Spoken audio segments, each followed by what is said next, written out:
संकल्प गोष्ठी में उपस्थित गंभीर विषयों पर चर्चा करने के लिए पहुंचे सभी गंभीर लोगों और सभी को मैं सीरियस जोहार।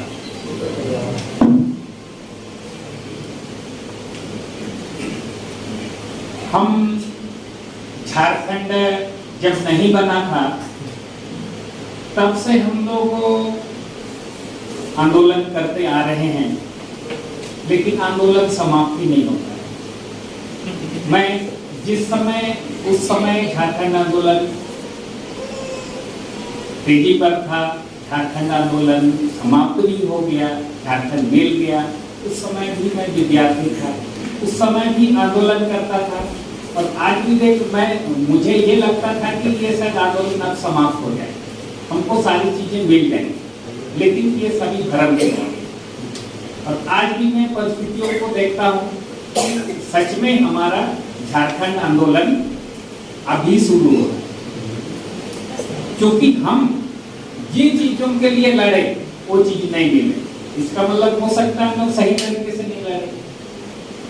भाई रतन त्रिकी हैं यहाँ, हम लोग को जिस समय हम लोग हाफ पैंट पहनते थे पकड़ करके मोराबादी ले जाते थे, देवशरण भगत चिल्लाते थे कैसे लोग झारखंड, लड़के लेंगे झारखंड, ऐसे नारा लगवाते थे। लेकिन अब हम लोग लड़के लिए कि कैसे लिए मुझे नहीं पता। तो मैं आज मुझे जो विषय वस्तु पर करने के लिए यहाँ आप लोगों ने आमंत्रित किया है, तो मैं उन विषयों पर सीधे सीधे आता हूँ, क्योंकि वो अपनाएं बहुत हैं। मैं आप लोग को एक छोटा सा भूमि का कहानी बताता हूँ। हमारा इस क्षेत्र में छोटा नागपुर में अभी तक 3 सर्वे हुए।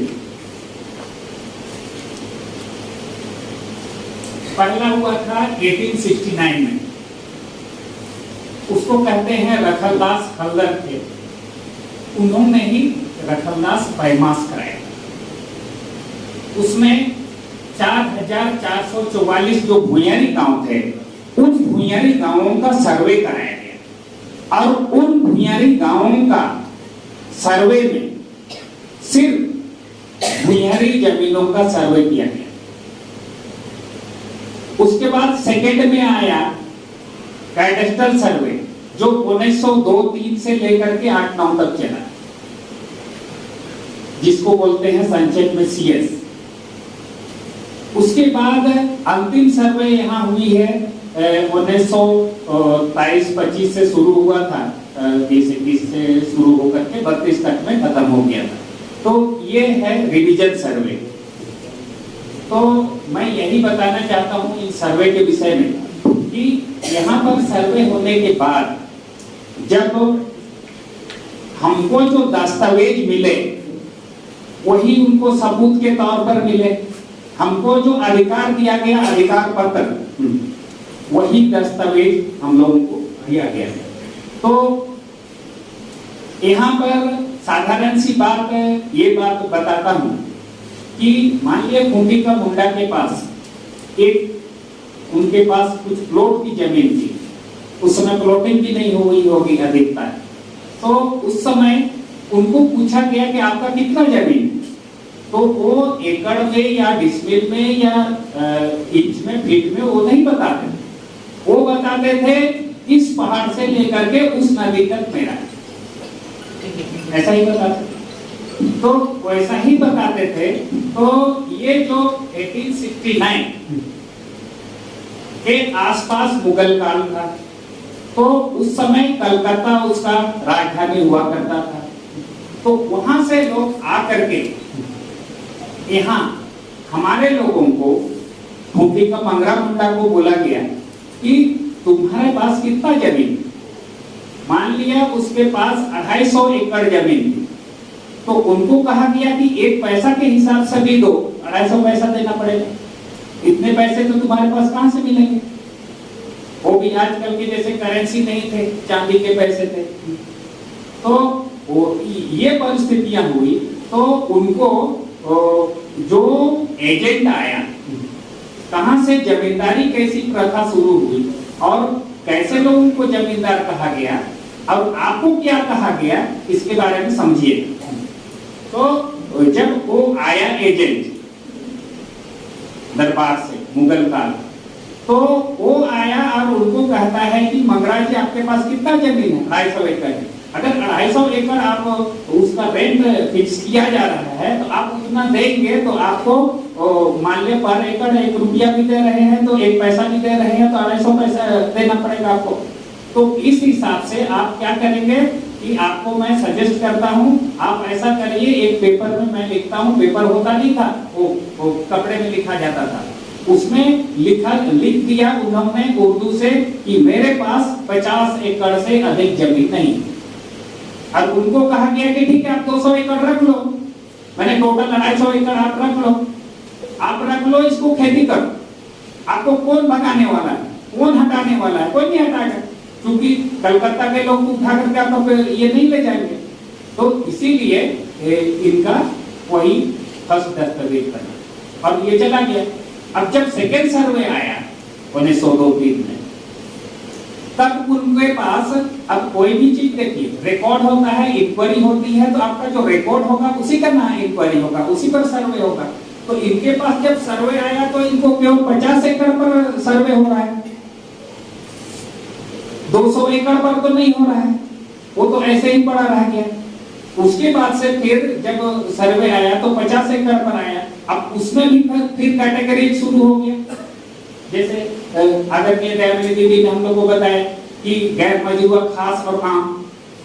तो ये अब क्या हो रहा है, यहाँ पर देखिए कि ये जो 50 एकड़ है उसमें जिसको 3 साल से अधिक नहीं खेती किया, जिसमें पूरा जंगल झाड़ी आ गया, वो उसका गैर मजरूआ खास में चला गया। उन्हीं का था लेकिन वो गैर मजरूआ खास में चला गया। अब उसमें से फिर बचा कितना, इनके पास 30 एकड़ बचा, 20 एकड़ चला गया। तो वही 20 एकड़ फिर रिकॉर्ड हो गया आपका 1930-32 में रिवीजन सर्वे में।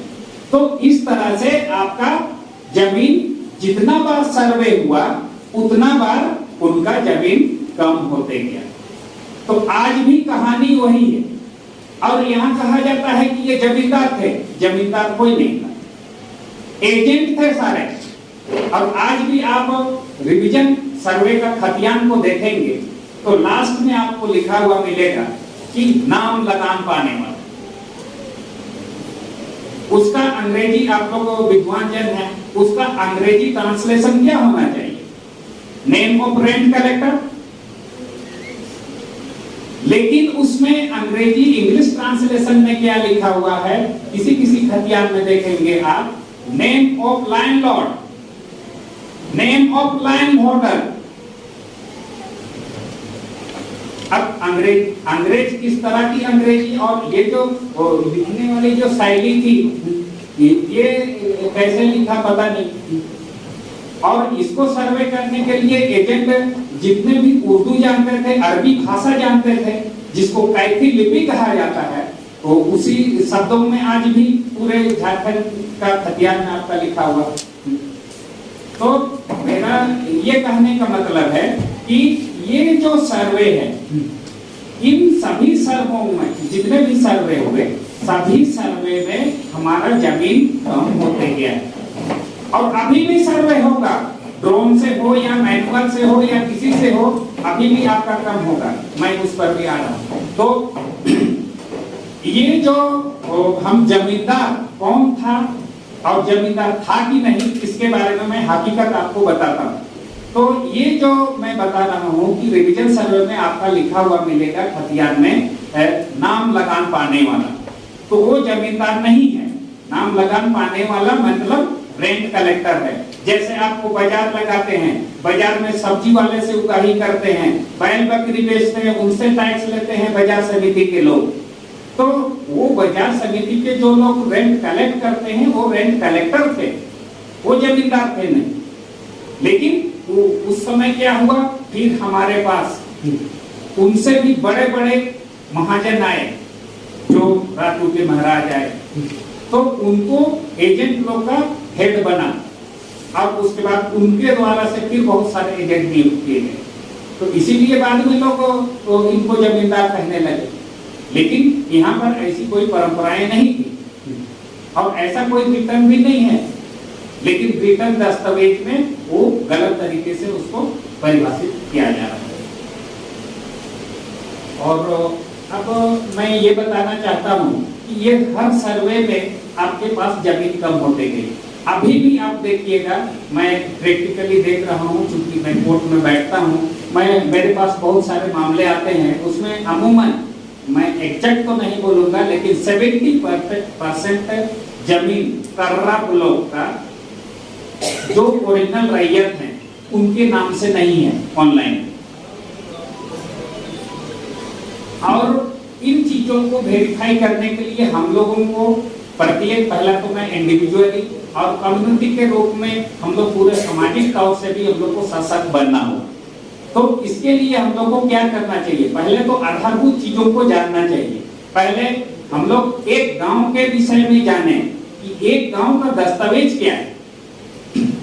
प्रत्येक गांव में, छोटे नागपुर में 3 प्रकार के दस्तावेज होते हैं,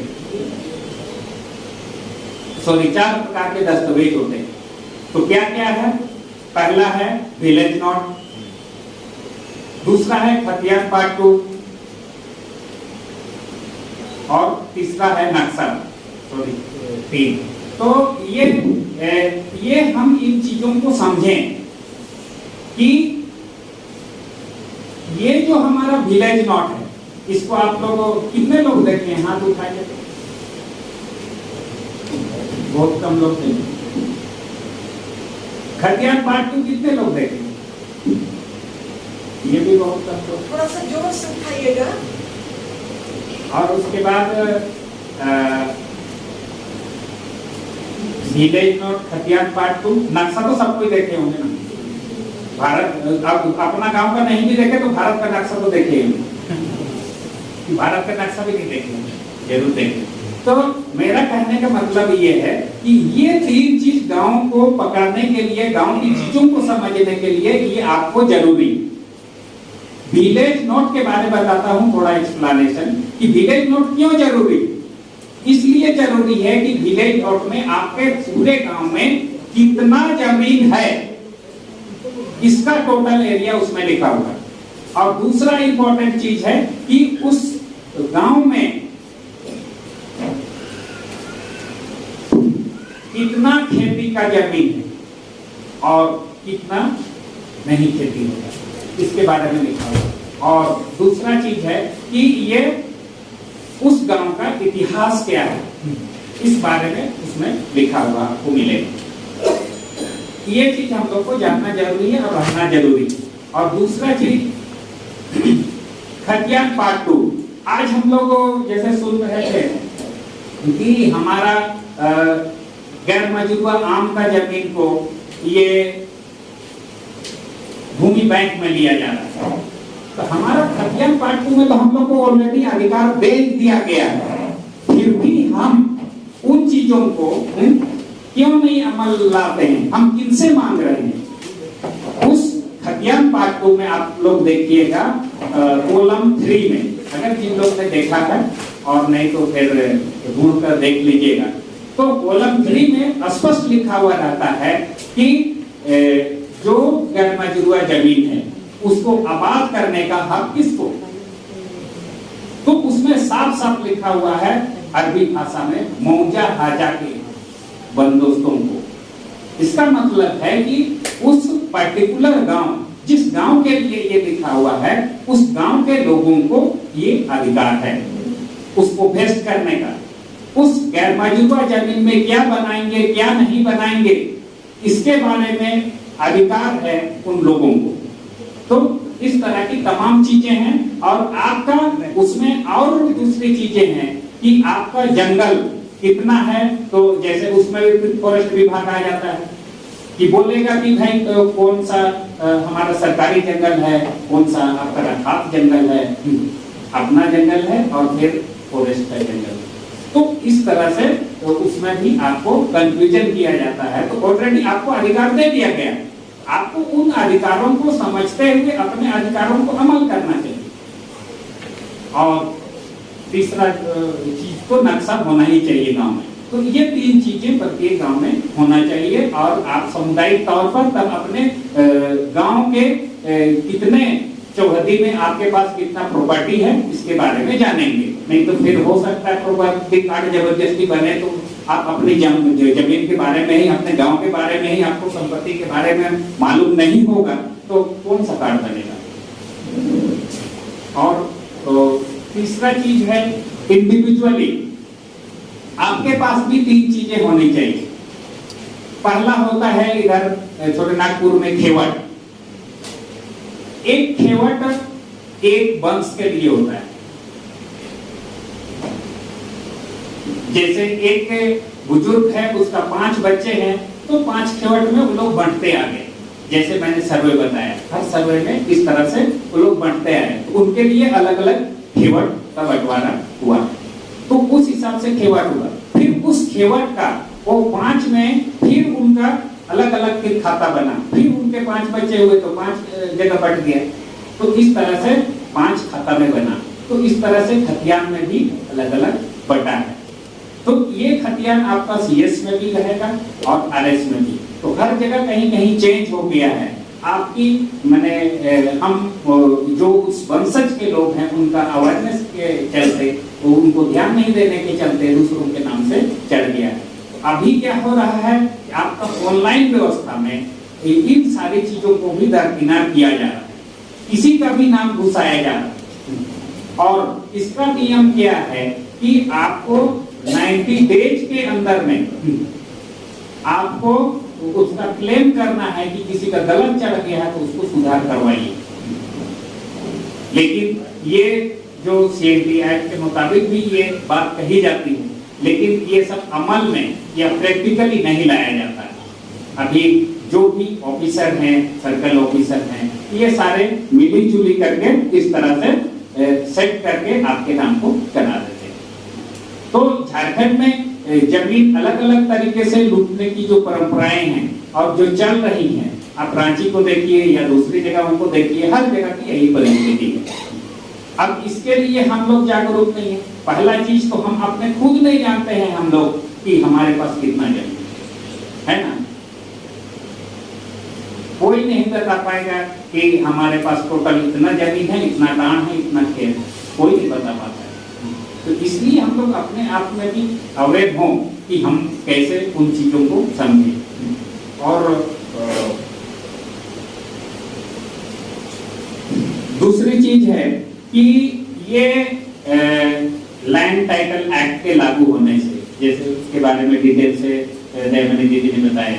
फिर उसके बाद ये जो हम लोगों का जो प्रॉपर्टी कार्ड, जैसे हम लोग कहने में तो बड़ा आसान है, जैसे आप लोगों ने सुना था एनआरसी। एनआरसी में क्या था कि आप भारत के नागरिक हैं तो आप ही को प्रूव करना। उसी तरह से आपका प्रॉपर्टी है तो ये आपको प्रूव करना है। आप क्या प्रूव करिएगा? ना आपके पास खतियान है, ना खेवट है, ना आपके पास रसीद है, आप कैसे प्रूव करिए? क्योंकि हमारे पास नॉलेज हो। और उसका दूसरा चीज, जो चीज आप छोड़ देंगे तो फिर वो या तो सरकार का होगा या कोई दूसरा कब्जा कर लेगा। तो यही परिस्थिति होगी।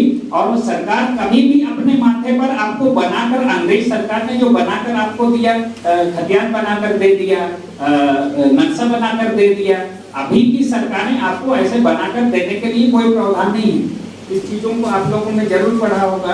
ये समृद्ध योजना का जो बुकलेट है, नेट में भी आप लोग देख लीजिएगा, उसमें पढ़ लीजिए। कहीं भी आपका हित के बारे में कहीं नहीं, मैं संक्षेप में यही कहूँगा कि कहीं भी आपके हित में या आपकी भलाई के लिए नहीं है। वो घुमाकर बातों को ऐसा लिखा गया है कि हाँ, आपके भलाई के लिए कंपनियां आकर आपका कल्याण करेंगे। अब आकर के आपका क्या कितना कल्याण करेंगे वो तो समय ही बताए। तो इस तरह से गंभीर बातें हैं। तो मैं आप सभी विद्वान जन और चिंतकों से निवेदन करता हूं कि हर जगह हम लोग अवेयरनेस करें और हम लोग को हम लोग को ये प्रयास करें कि हम लोग किसी भी तरह से कैसा हम लोग इन चीज़ों को सरकार के पास या फिर अपने फील्ड में या फिर जहां भी जरूरत होगी दस्तावेज जो बनेंगे उसमें हमारा क्या रोल होगा और हम कैसे उसको करेंगे। जैसे अभी खूंटी के बारे में बहुत चर्चा है कि वहां पर आईआईटी के छात्र आकर के इस तरह से सर्वे के काम को कर रहे हैं। और पहले तो ये जो पहले से अरबी भाषा में जो लिखा हुआ है कैथी लिपि में जो लिखा हुआ है, अरबी भाषा है वो कैथी लिपि में लिखा हुआ है, उन चीजों का ट्रांसलेशन आज तक नहीं। और वो कहाँ से पढ़कर आए हैं? आईआईटी के छात्र आकर के उसको जिम्मा ले रहे हैं कि हमने इसका पूरा सर्वे करा। अब क्या सही होगा कि आप लोग आंकलन कर सकते। तो ये जो बेलगान जमीन के बारे में दीदी बोल रही थी बताने के लिए, तो बेलगान जमीन और लगान जमीन, देखिए सबसे बड़ी चीज है, यहाँ दो चीजें हैं। हमारा छोटनागपुर में अलग अलग, जैसे एसपीटी एक्ट अलग है, कोल्हान में आपका विल्किंसन रूल अलग है, फिर यहाँ खुटखटी और भिहरी दो प्रकार की जमीनें। तो खुटखटी में ये प्रावधान है कि आप कोई भी जमीन उसमें ट्रांसफरेबल नहीं किसी भी तरह से खुटखटी, और आपको सार्वजनिक चीजों के लिए भी लेने का अधिकार नहीं। उसको दूसरी तरीके से लेने का किया जाता है, फर्जी ग्राम सभा बना करके, आपको ग्राम सभा में भी उसमें अधिकार नहीं, लेकिन अभी ट्रांसफर हो रही है। तो इन चीजों को भी देखना है।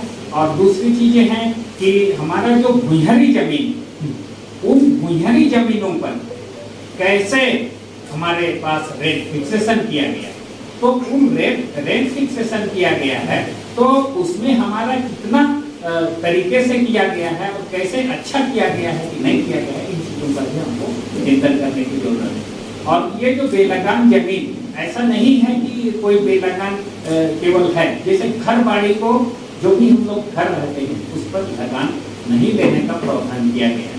लेकिन अभी करंट में देखिएगा तो ऑनलाइन सारी जमीनों को आपको लगान रेंट बांध दिया। तो इस तरह से मैं समझता हूँ कि हम सभी अपने जमीनों के प्रति अवेयर हों, अपने प्रति भी, अपने सोसाइटी के प्रति भी, और अपने पूरे झारखंड की जमीनों के बारे में भी।